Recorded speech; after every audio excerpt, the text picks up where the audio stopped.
I'm going to run you through a test that I did at Region 5 Championships during the show that was running alongside Championships. So this test was done on Thursday, September 18th, and it was on FKGH Kelly, and we rode 3-3 together in front of large S judge Sandy Osborn.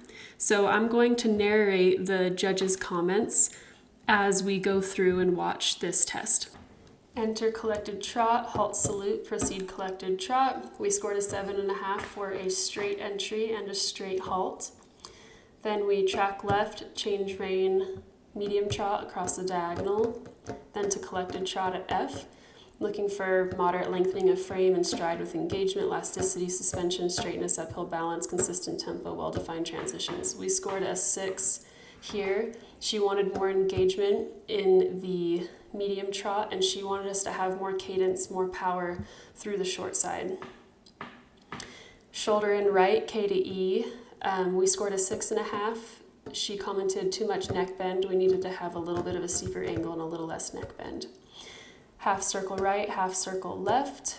Unfortunately, we got a 4 because Kelly and I had a miscommunication and she briefly broke on center line. So my fault, miscommunication, so we scored a 4 for breaking gait on that. Half pass left, we scored a 7. She said clear bend. She'd like to see a little more cadence in that half pass. At C, we tracked right. Then we did an extended trot across the diagonal, and they want to see utmost ground cover with lengthening of frame, elasticity, engagement, suspension, straightness, and uphill balance. We scored a 6. She commented barely lengthening, and it's really difficult for Gypsy Vanners to have air time and suspension in their extended gaits. So we do our best, and maybe we can add a little more of that with training this winter. Here's our halt rein back up to trot. We scored a 7 for this maneuver. She said very obedient, a little bit braced in the top line. Here we do a shoulder in left, 6.5. Her comment was too much neck bend. She wanted to see probably more angle, less neck. Then we do our half circle left, half circle right. We scored a 6.5 for this. The haunches kind of fell away to the left down center line when we turned right. Here we got a 7 for our half pass, and she commented clear bend. Next, we do a medium walk between C and H. That scored a 7.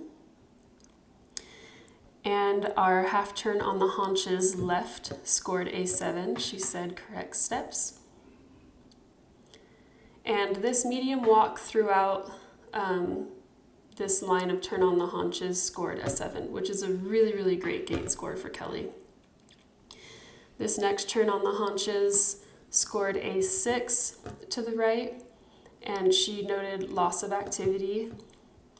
And you can see here how the hind end kind of stops moving right there. So she wanted to see that hind end stay active through that turn. And so did I. Next, we do an extended walk from R to V on the short diagonal.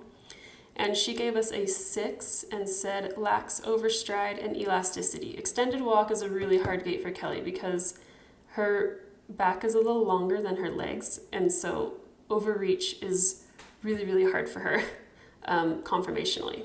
But we do the best we can, and if we can get a 6, I'm happy with that. So here we pick up left lead, canter. She scored a 7. Could be more engaged in the depart. F to X, half pass left. X to I, collected canter. She scored a 6.5 here and said that our hindquarters were a little left on the center line, which they are.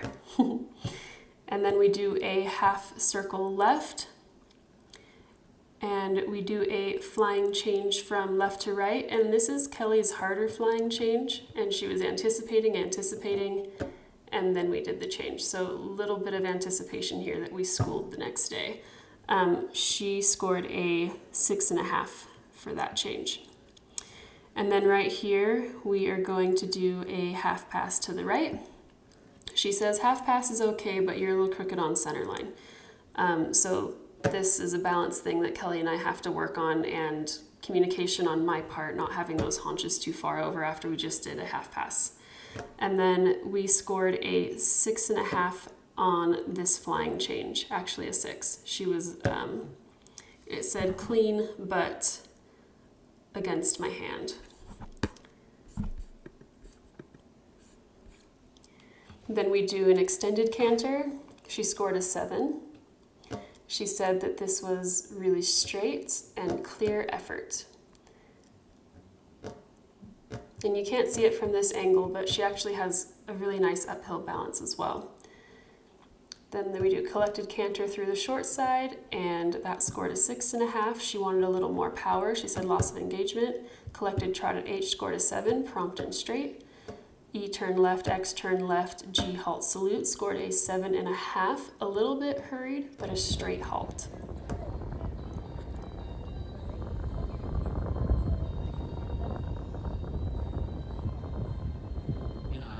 And at the end of the test, Sandy wrote a little note for us, and she said, harmonious partnership.